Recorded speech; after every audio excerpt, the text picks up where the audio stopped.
Welcome to the dressage riding tutorial. We will learn dressage riding with the hobby horse from the very basics upwards to how to ride a dressage program. In the first episode, we will just go through the basic gaits from working gaits to collected to extended and what they mean and how you make a difference between them. Let's go! Starting from the very basics is how you hold the horse and the reins. You hold the reins with both of your hands. You never let go of the reins. You hold the horse with one hand and you can change the hand you're holding the horse with depending to which direction you're going to. So let's imagine we have the right leg, we're going to the right lead. You hold the horse with your left hand and you lead the horse with your right hand to the direction you're going towards. Same to the left. You hold the horse with your right hand and you lead the horse to the direction where you're going in the left lead. And you can do the swapping of the reins very easily when you have the correct way to hold the reins. So with the double reins, you go in, that your nameless finger goes between the reins, and then you turn the thumb to be on top. If you have just one pair of reins, the reins go between your pinky and the nameless finger. Same principle, you turn your hand in the way that your thumb comes to the top. Welcome to the dressage arena. If you haven't seen an arena like this before, let me introduce you how it works. Right now we are on the long arena, which is 7 meters times 21 meters. We also have the so-called short arena, which is 7 meters times 14 meters in length. Usually for easier dressage tests, you're using the short arena, and for advanced and especially the Grand Prix programs and freestyle, you're using the long arena. The three basic gaits when riding a horse, doesn't matter a hobby horse or real horse, you have walk, trot and canter. Obviously it's a bit different when riding a hobby horse because we don't have four legs. You have the working walk, working trot and working canter.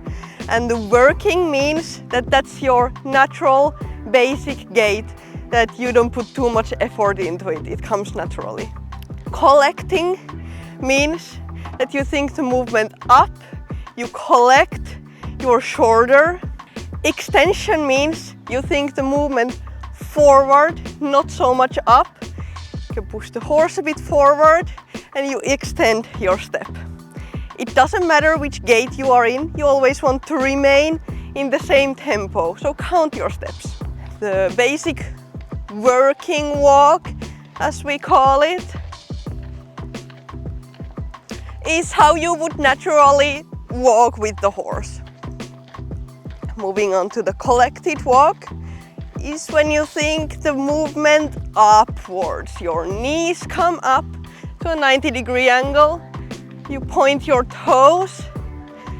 Doesn't matter which gait you do, you always want to point those toes down. Moving to extended walk is when you think the movement forward, not so much up.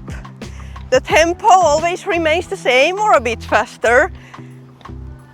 Moving on back to the collected walk, you want to count your rhythm. 1, 2, 1, 2, 1, 2, 1, 2. Extended. Still 1, 2, 1, 2, 1, 2, 1, 2. Moving on back to the working walk, which is just the basic walk. And there we go. That's how you walk with your hobby horse.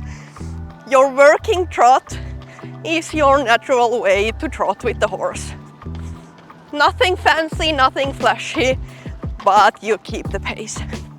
Moving on to the collected trot is when you lift up your knees, lift up your knees to a 90-degree angle and you think the movement upwards. The extended trot is easiest to practice on a straight line. So I will ride from F to M in extended trot, coming in collected trot and doing a transition.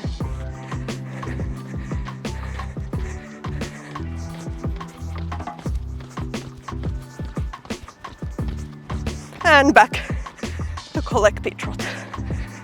In the extension, you still want to keep the same rhythm, the same pace. So you don't want to run. You don't need to hurry anywhere.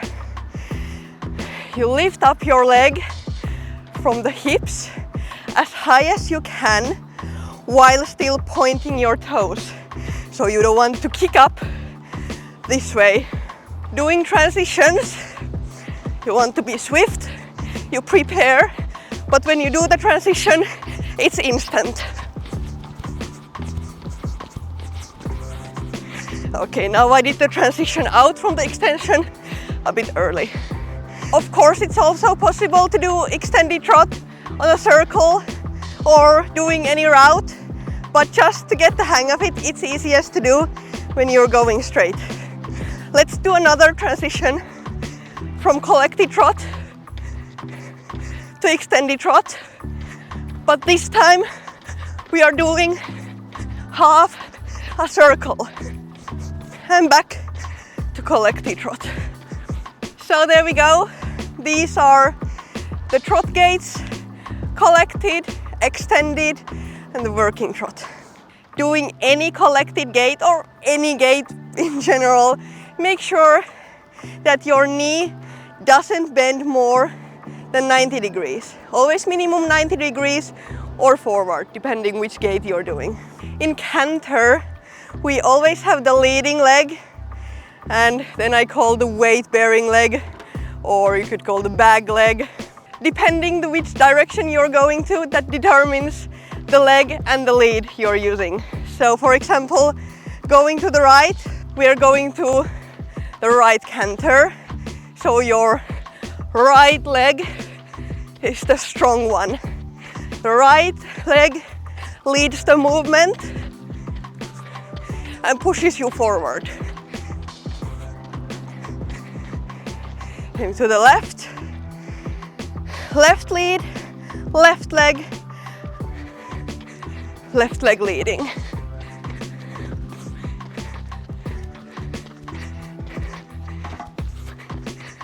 Canter is a very versatile gait because you can do a lot of things with that. You can also do counter canter, which is when you go with the opposite leg. So for example, when you're going right, you have the left lead, and the other way around. You can do half passes, zigzag half passes, flying changes, but those are already advanced movements that we will cover in a future video. Let me show you what does the working canter look like.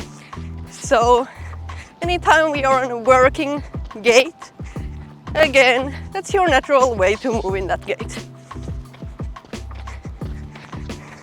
So same to the right, right lead, right leg leads the movement. Basic canter. You could do this for a very long time. It doesn't drain you very much. Collected canter. Let's pick up the canter again. Left leg leads, we are in the left. And the knees come up. You're not going so much forward, but up, and you're springy.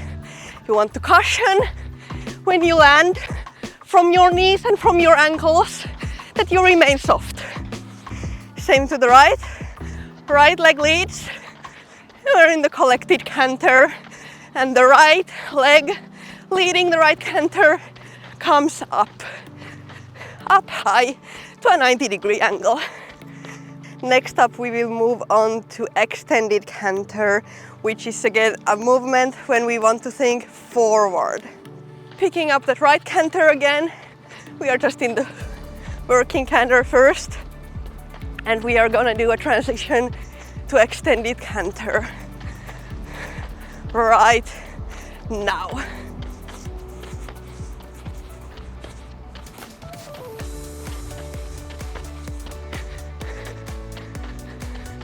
and back to working canter. And the trick with that, as you saw, I didn't get too much faster. Your pace can be just a tiny bit faster or remain the same, but you don't want to run.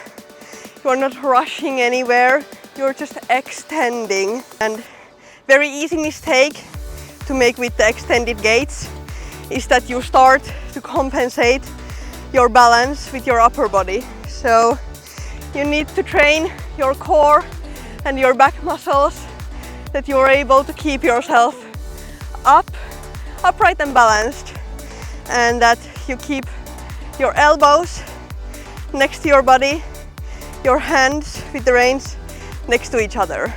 Before you're going full in with the extension, make sure you're balanced, you have your posture, your upper body is quiet and still, and then you move on to the extension and pay attention that you keep the same posture that you had before as well. Let's do a bit of transitions between the gaits. Let's start off with the easiest, the working walk, your natural way to walk with the horse. Moving on to working trot and working canter. Back to working trot and down to working walk. The most challenging transitions we are doing in future video is going from, for example, a collected trot to an extended canter. So from a completely different gait to another, while also collecting or extending at the same time. Let's do transitions within the collected gaits. Starting off with the collected trot. Remember, knees up. Moving on to the collected canter. So you only change the gait while remaining collected. Back to the collected trot. And back to collected canter. Learning dressage, just like learning anything new, can be a bit overwhelming in the beginning when you have a lot of new information to take in. Especially with learning how to use the arena, memorizing the letters, and basically learning to work your body in a completely different new way. That is just the very basics where you will start building up your dressage skills. In the next episode, we will practice some leg yields, shoulder ins, and more advanced movements and transitions. Until then, happy training and see you then. Bye!